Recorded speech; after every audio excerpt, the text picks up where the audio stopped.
Hi and welcome to Greentech Pulse. One way we've been trying to encourage sustainability has been a move to more renewable energy sources, especially at the grid level. Personal level, I know currently I'm on solar, so that's me on my own. But in different cases, we've had different governments and co trying to move to wind, so to large scale solar and things like that.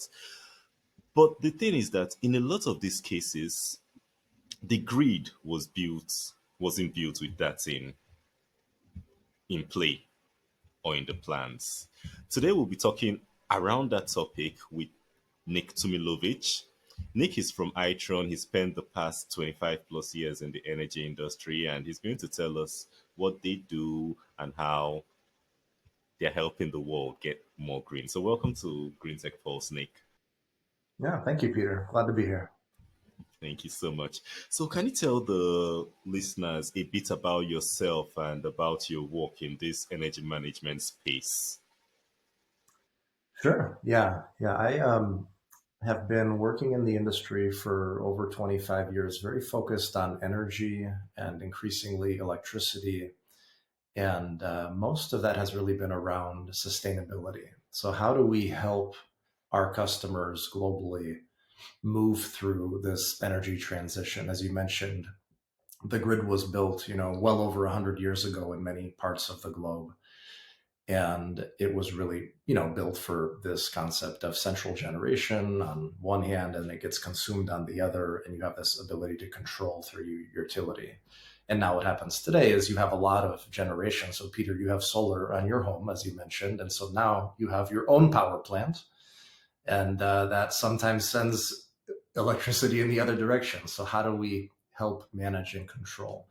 So, one of the things that Itron does is, we are a proven global leader across 100 countries. And we're really focused on building those innovative solutions to create those new efficiencies. We're helping to connect the communities. We're supporting energy conservation.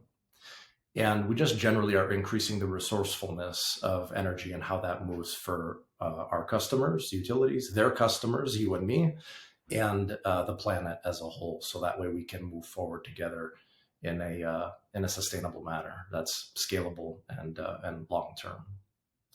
I think the last thing I'll say is that um, it's really important that what we're trying to support are utilities, municipalities, cities that are asking us the question: how can we, because of this new paradigm of bidirectional power flow in the grid, how do we enable us on the phone, on this call, all the audience that is here listening, to enable customer choice?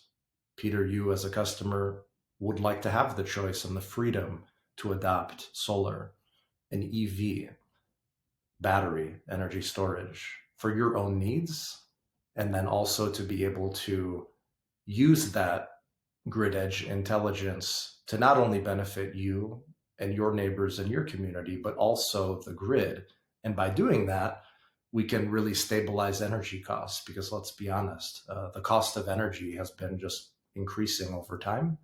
And this whole energy transition is not going to, help that particular problem. So Itron's goal is to provide that visibility to the grid and to help manage all of those energy resources that consumers have across the planet in a global capacity. Okay, so you mentioned the solar installation feeding excess energy a lot of the time back into the grid. So, for most listeners who have something like this, maybe they have solar installed in their houses or they bought an electric car with they charge once in a while, can you paint a picture of what's happening at the utility level that makes this feeding back of the excess energy into the grid, using charging your electric cars, everything that makes all of this possible? Sure. I think before I describe what that is, maybe it's helpful for the audience to understand that there's, just generally speaking, three different ways that we can integrate and interconnect renewables onto the grid. So you can do that way out in the open fields. You see these large transmission towers, high voltage.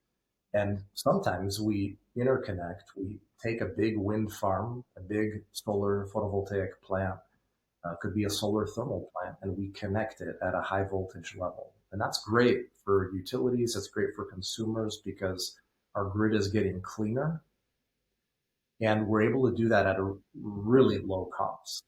So solar is much cheaper than a fossil fuel generation plant today, as an example. Wind is similarly cost effective.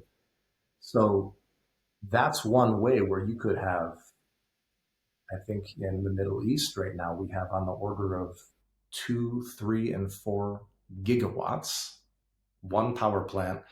And my friend the other day was just in Saudi Arabia driving from one side of the power plant to the other, and it took him 45 minutes. Just a sheet of glass producing clean, renewable energy in an oil producing country. And that can create a lot of challenges on the grid if you don't have, for example, everybody in Dubai turning on their air conditioners asking for load, right? So the generation for solar has to match the load from all the air conditioners and EVs that are being driven. So that's a transmission connected. Further down the line, closer to home, we have distribution connected, medium voltage. So that's good because that allows renewables to be integrated there. But guess what? The pipe gets smaller the further down you go. And the smaller that the pipe or the conductors become, the more challenges we have with what we call in the electric world, hosting capacity. There's just only so much that you can push in. And then last but not least, we have what, Peter, you described, your use case. You have customer connected renewable generation. And so this is a very striking and arguably maybe one of the most critical constraints because, Peter, your solar needs to ideally be used by you.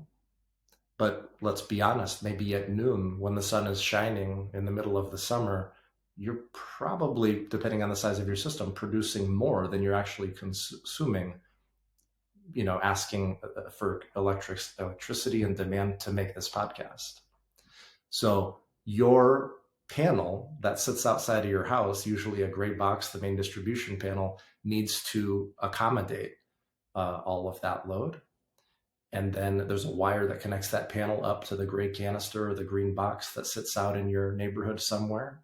And Itron is really focused on protecting all of those assets, your customer panel, that conductor that goes to the service transformer. But that service transformer needs to be honored because it might be a 100 kVA transformer. But if you and everybody in your neighborhood starts adopting solar, just like they are in my neighborhood, that transformer is now going to be compromised. And if the transformer is compromised, your number one reason or your number one goal for your electricity is to have reliability. If that transformer fails because you and all your neighbors are pushing it to its limits, we want to know about it. And Itron's trying to inform the grid operators, Peter, your utility, to say, hold on a second, we see a trend here. Let's make sure that Peter and his community continue to have the reliability they need. We might need to upgrade the transformer, or we might need to manage the loads and give Peter and his community some incentive to participate, to reduce their costs, to keep electricity flowing.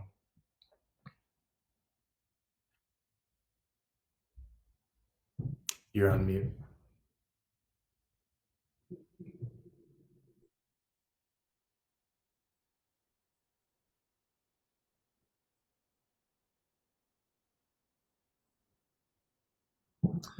Sure. Yeah. So the Itron is very focused on this new concept of grid edge intelligence. And so for the past 15, 20 years, this concept of this AMI or advanced metering infrastructure. This is when we went from the old days of just a mechanical meter and we transitioned to what we call the smart meters. And those were really good to increase efficiency of utilities, to make sure that the utility could see all of the load. But now, Itron over the past years, let's say within the past 4 or 5 years, has deployed into the field. As a matter of fact, I have two on my house, not because I work at Itron, just because I'm a regular electricity ratepayer and consumer in Denver, Colorado. And this is this concept that people generally refer to as AMI 2.0. And what Itron has pioneered is this concept of there is a controller inside that can provide visibility and management of the grid to say, wow, Nick's transformer is running really hot for too long, always at this time of the day, depending on the season. And now we can inform the utility just by way of the meter sending data back to the grid operator or the grid planner. We need to do something different because this neighborhood in this city, in this state is really starting to see a change. And it could be state of California EV incentives, state of Colorado EV incentives, solar incentives, or maybe there's grants that are available to transition your old air conditioner to a new efficient heat pump that has the ability to run in a more efficient manner.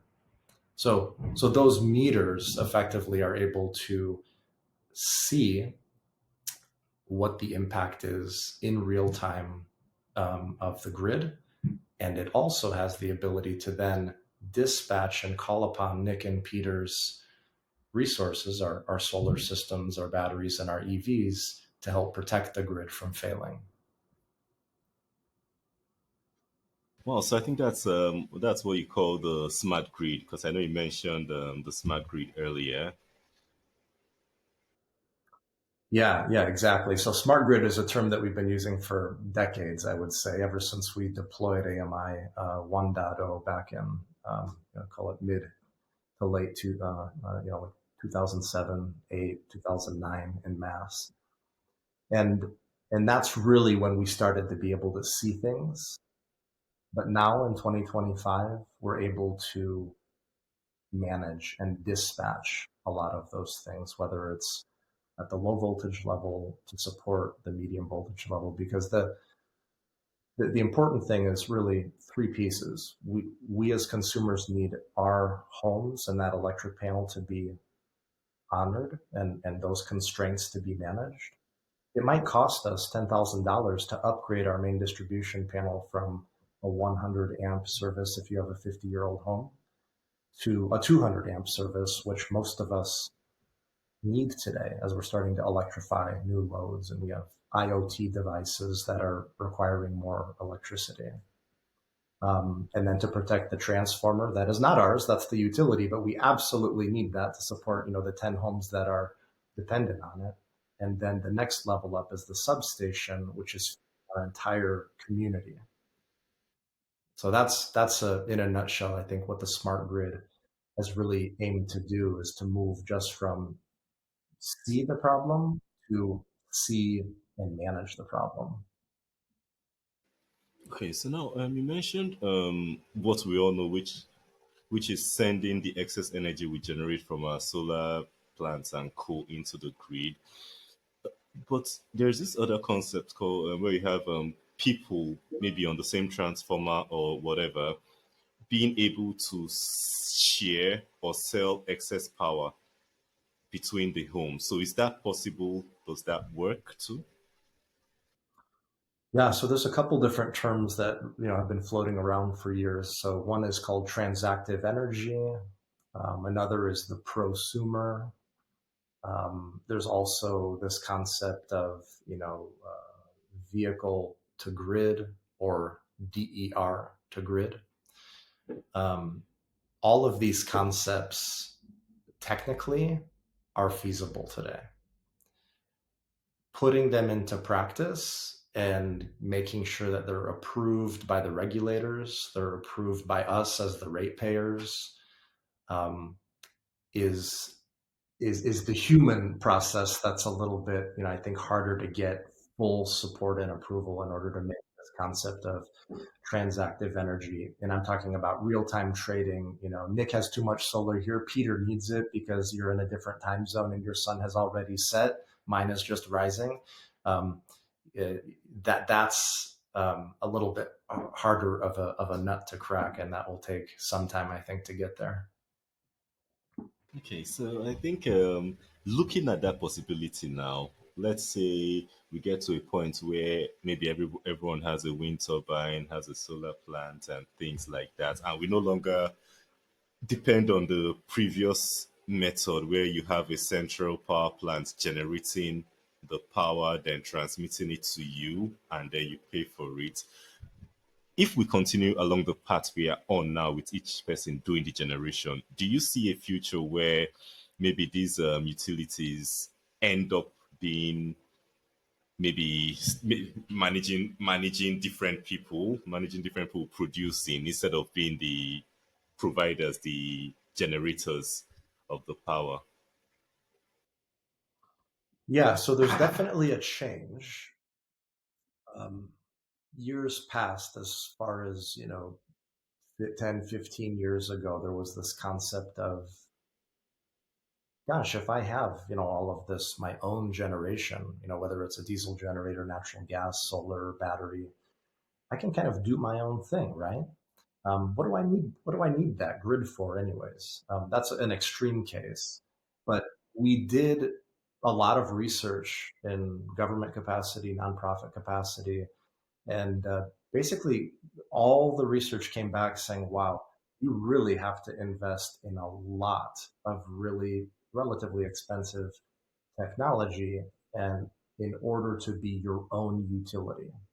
And a lot of people came to find out the hard way that if you want to be your own utility, because let's be honest, it feels good to be energy, quote unquote, energy independent. Um, the costs of you doing that, the level of effort that is required for you to be your own utility is significantly more than if you were to, rely on a utility to be able to provide that service. So that's basically how it penciled out. Now, I think what you were more asking is with grid connection, and in order to avoid having to spend a lot more money to like beef up the grid, to replace all the transformers, to replace all of your distribution electric panels, to upgrade all of the substations, that's a very expensive proposition that will make our energy costs rise. But what Itron and the industry is very focused on now is to provide alternatives to uh, having to just do what we did in the 1950s. Was we were on our heels and we said, oh my gosh, everybody's buying air conditioners. Started in the 20s, and by the 50s and 60s, this was a very popular thing. And the grid had one solution, which is let's do upgrades to accommodate all that load. And now we've got solar, we have EVs as an example, we have data centers. And data centers is a really good example of a load that can be flexible. And the utility will say, I'm sorry, there's just no more room for you to move into this neighborhood because there's 10 data centers around you. However, if you would like to build here and have a data center at this low energy rate, um, we can give you a flexible interconnection and allow you to use load at the times that are good for the grid. And that way you can join the party, come into this community, run your data center business. But just know that when you walk in the door and you sign here, you're going to have some constraints. Middle of the day, you can run all you like because, between 10 and 2 p.m., solar is shining bright and we have more energy than we know what to do with. That's a great time for you to operate.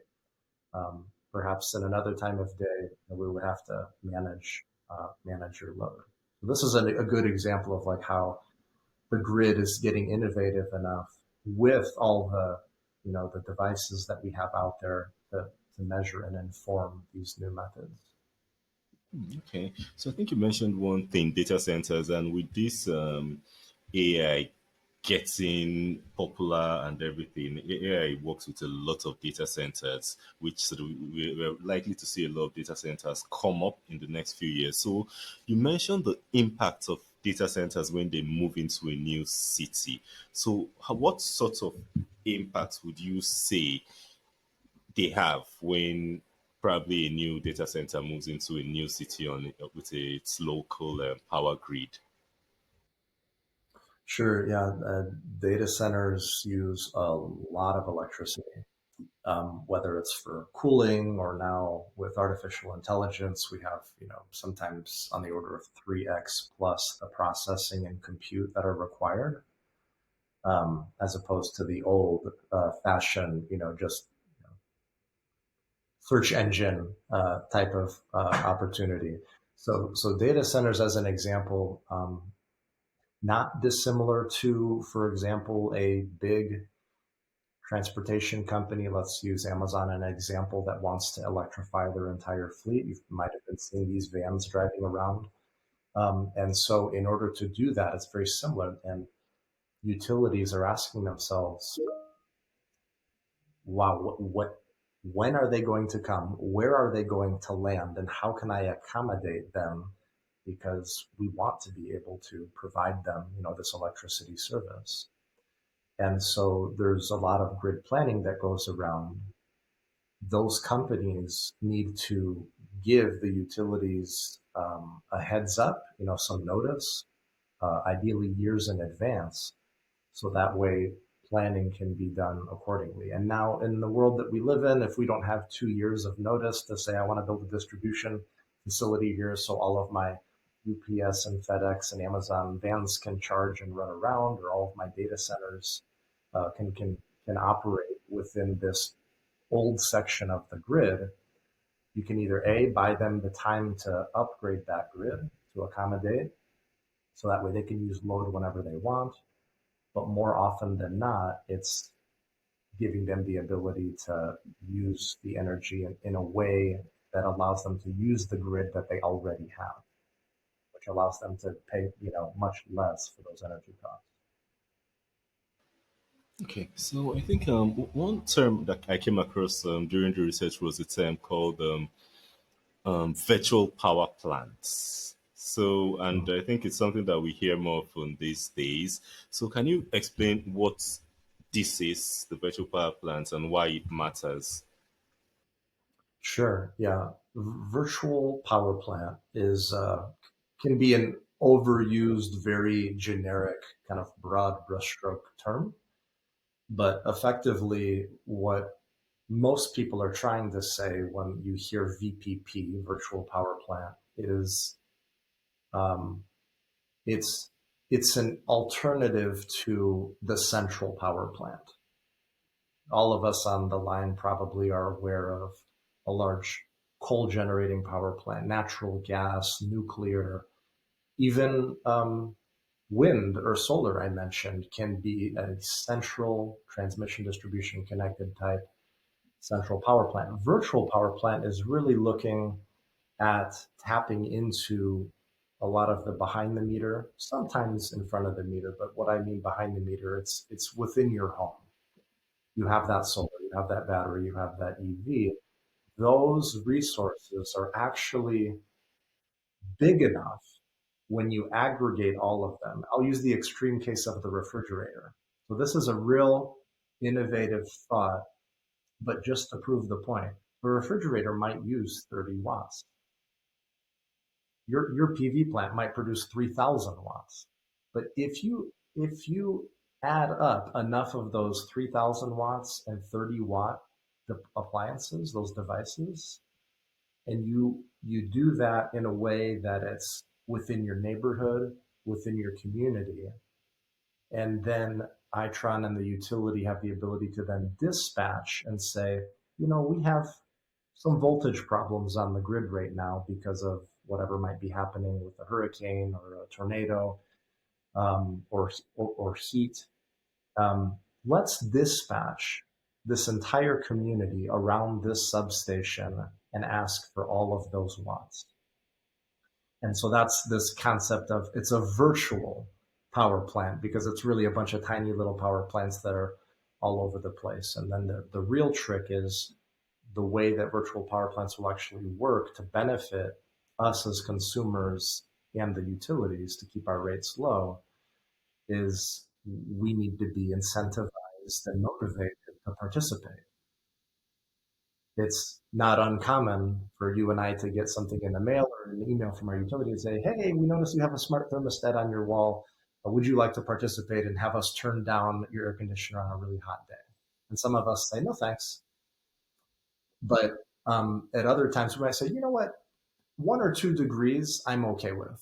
And by doing that, we'll have the ability to take all of that virtual power plants, aggregate it to make sure that we're alleviating and solving for some of the challenges that we might see with voltage or frequency that could compromise, your reliability. Okay, so now these virtual power plants and things like that, what sort of technology is needed to make this work, to make all these thousands of separate everyday devices, like you mentioned, turn into a coordinated system? Yeah. So the short answer is really good software. And that is something that you'll hear a lot of terms around coordinate those assets, orchestrate all of those assets. So generally speaking, a lot of believe it or not, we've been doing virtual power plants, Itron itself, for over a decade. And it starts with just managing air conditioners. And we can do that through a load control switch, which is hardware. And we still deploy hardware today, like a load control switch, to manage air conditioners. And when you aggregate enough, you might have hundreds of megawatts. And then the software says, wow, you have hundreds of megawatts. I just received a signal from this market operator that operates way up on high to manage the transmission system. And they send a signal and say, Houston, we have a problem.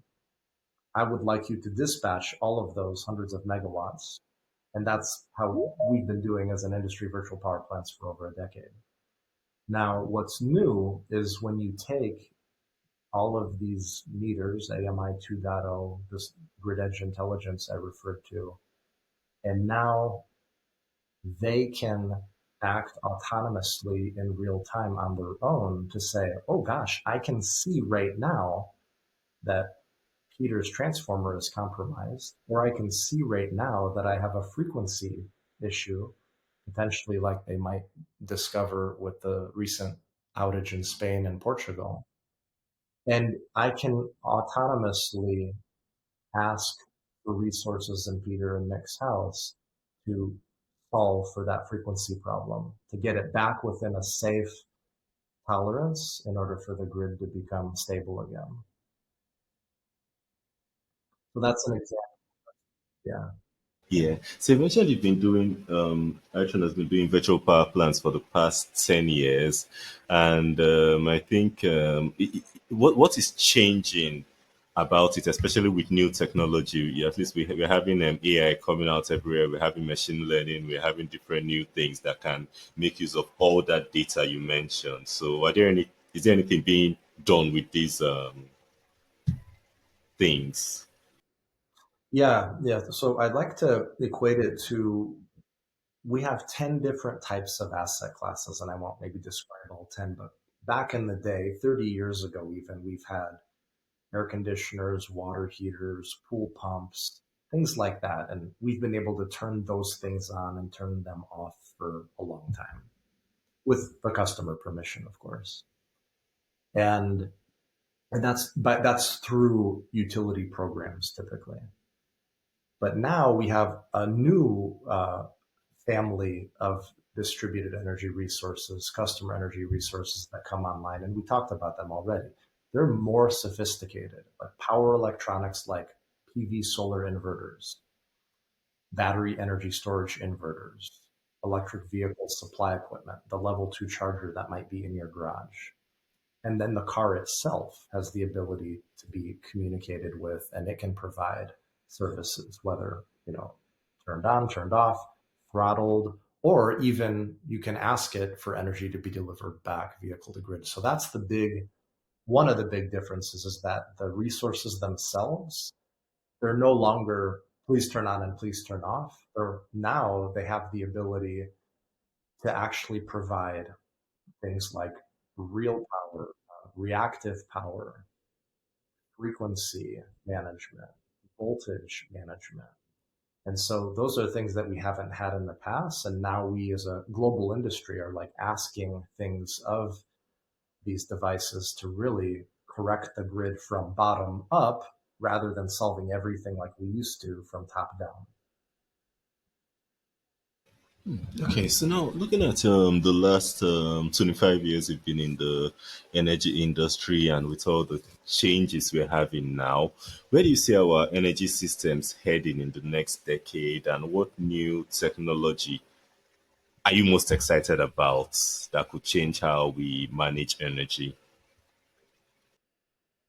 I think the more that we can deploy this concept of distributed intelligence and we move a lot of that smart component of visibility and control and management to the edge, if it's all sitting in the comfort of our own homes and all of those devices that we have, I mean, just think of how many apps do you have on your smartphone. It's probably a growing number of apps now that you use to see your solar, manage your HVAC, your air conditioner, what have you. When we can kind of harmonize all of those devices within the home and be able to use that, in this case, like distributed grid intelligence at the edge that is currently residing in the meter, as that meter and the devices get smarter, then we're going to be able to manage this energy transition in a much more effective way, which is going to save us all a lot of money because we won't have to do what we did in the 1950s, which was just that one silver bullet of replacing all of the conductors and upsizing and investing. So I think that's a big one. I know there's also something there where machine learning, neural networks, artificial intelligence is going to also help contribute to, okay, it's May 8th today. I can look at last year at this point in time and the past 5, 10, 20, 30 years, and AI will help us with machine learning as we already deploy at Itron today to just get smarter to say what's going to happen tomorrow on May 9th. I think we have a reasonably good idea of what is going to be requested of all of these people and what we need to send in order to deliver to them. And so I think that's going to be the next, another great innovation that's going to benefit us all. Okay, so now for listeners who want to be a part of this energy transition, and for what simple steps would you recommend that they take to participate? Yeah, I would recommend, and this is probably a very simple first step, but it's not many people take the time to look at their energy bill. And so there's kind of a dual pronged approach here. One is let's save money for myself and my family and my community. Let's look at the energy bill, try to understand what that is. It's not the easiest thing to decipher, but if you just take a little bit of time to understand why you're being charged what you're charged, and to look where you can make improvements. And the old adage is like, well, you could just start by replacing all of your incandescent light bulbs with LEDs. That's a good first step. If your water heater is old and using too much electricity, you can consider maybe investing a little bit more in the short term so that way you can save a lot of money in the long term on energy efficiency and electricity. You could look at potentially the carbon impact of the cheap option, which is maybe to buy um, some like fossil type of energy resource versus maybe an electrified energy resource. A lot of people are knocking on doors today and they're asking, yeah, I have I have the opportunity for you to buy an EV. And what does that mean? Look at the cost and the impact that it takes to transition from a combustion engine to an electric vehicle engine, and call up your utility and ask what type of programs are available to me, so that way I'm motivated. That what type of deals do you have for me now that I got the CD? Am I on the right program? Am I on the right tariff and the right rate plan that benefits me the most because I've adopted this new energy resource? Those are, and I talk about this with taxi cab, Uber, Lyft drivers all the time, and I say, "You charge at home. Um, what is your energy rate? Are you charging at the right time of day?" And some people say, "No, I'm charging Monday through Friday from 4 to 7 in Denver, Colorado." And I said, "Oh, careful! You might be paying triple the cost when you should be charging for the 18 hours in the middle of the night, early morning, which is 1/3 of the cost that we historically have been paying, for many, many years until recently." Okay, so I think invest invest a bit more in your energy consuming appliances and co for more long term benefits, and look for any incentives you're going to get or savings you're going to get from like you said, charging at the right time, especially when you have EVs. So for listeners who want to learn more about your work, who want to connect with you, who want to continue this conversation or learn about the innovations happening at Itron, what's the best way they can reach you? Yeah, I think the first step is always, one of the easiest ways is to go to itron.com, and you can really learn about how Itron is focused on visibility and control at the edge of the grid. And from there, there's a great website that talks about DERMS. We didn't talk about DERMS, but that's Distributed Energy Resource Management, which is the software that's required to run a virtual power plant. So that's quite interesting. And if you have any interest in exploring, we have all sorts of contacts that you can. There's always a contact button at the top and the bottom of the page that you can reach out and have further discussions like this to see how you can become a more engaged customer.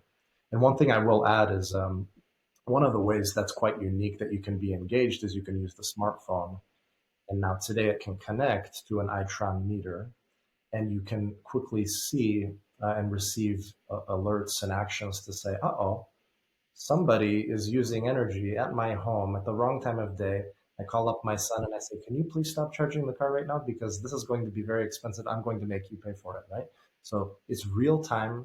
It's a signal that helps us really appreciate and understand how we're using electricity and how the costs that are associated with it. And once we get more informed as citizens, then we can just set this up. We can set it and forget it to say, please don't ever charge this load at this particular time of day. And so then you don't have to be bothered with interacting with it, but you become a more aware, engaged, grid citizen. Amazing. So I think visit the website, and the website will be on the screen for those watching on video, and in the show notes for those listening. So thank you so much for all the explanations, for the education on this topic. And I think I picked up one or two things that I didn't know before. So I think I'm always happy when I hear things like that. So for the listeners, if you learned anything new or you know someone who this episode will benefit, share it with them. And if you want to learn more about the green tech space, listen to other episodes, and or else till next week, wait for a brand new one. And bye for now. And thank you so much, Nick, too.